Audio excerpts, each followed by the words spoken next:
कहानी सुने। तोता ना खाता है ना पीता है। एक बहेलिये को तोते में बड़ी ही दिलचस्पी थी। वह उन्हें पकाता, सिखाता और तोते के शौकीन लोगों को ऊंचे दामों में बेच देता था। एक बार एक बहुत ही सुंदर तोता उसके हाथ लगा। उसने उस तोते को अच्छी अच्छी बातें सिखाईं, उसे तरह तरह से बोलना सिखाया और उसे लेकर अकबर के दरबार में पहुंच गया। दरबार में बहेलिये ने तोते से पूछा, बताओ ये किसका दरबार है? तोता बोला, ये जहांपनाह अकबर का दरबार है। सुनकर अकबर बड़े ही खुश हुए। वह बहेलिये से बोले, हमें ये तोता चाहिए, बोलो इसकी क्या कीमत मांगते हो? बहेलिया बोला, जहांपनाह सब कुछ आपका है, आप जो दें वही मुझे मंजूर है।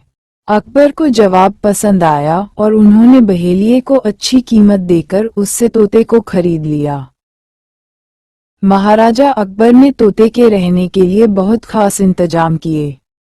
उन्होंने उस तोते को बहुत ही खास सुरक्षा के बीच रखा और रखवालों को हिदायत दी कि इस तोते को कुछ नहीं होना चाहिए।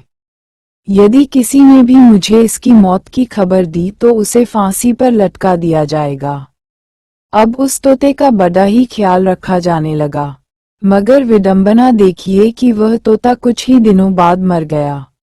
अब उसकी सूचना महाराज को कौन दे? रखवाले बड़े परेशान थे।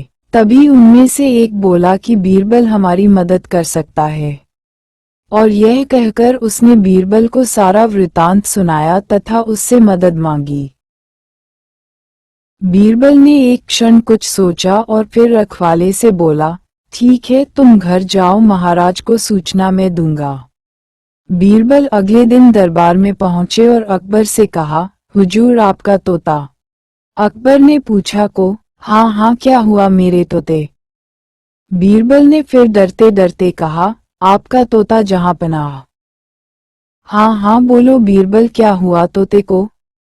महाराज आपका तोता। बीरबल बोला, अरे खुदा के लिए कुछ तो कहो बीरबल, मेरे तोते को क्या हुआ?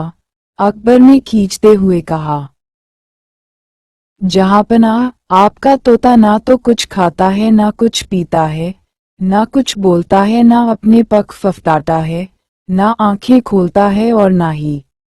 राज ने गुस्से में कहा, अरे सीधा सीधा क्यों नहीं बोलते कि वो मर गया है? बीरबल तपाक से बोला, हुजूर मैंने मौत की खबर नहीं दी, बल्कि ऐसा आपने कहा है, मेरी जान बख्शी जाए। और महाराज निरुत्तर हो गए।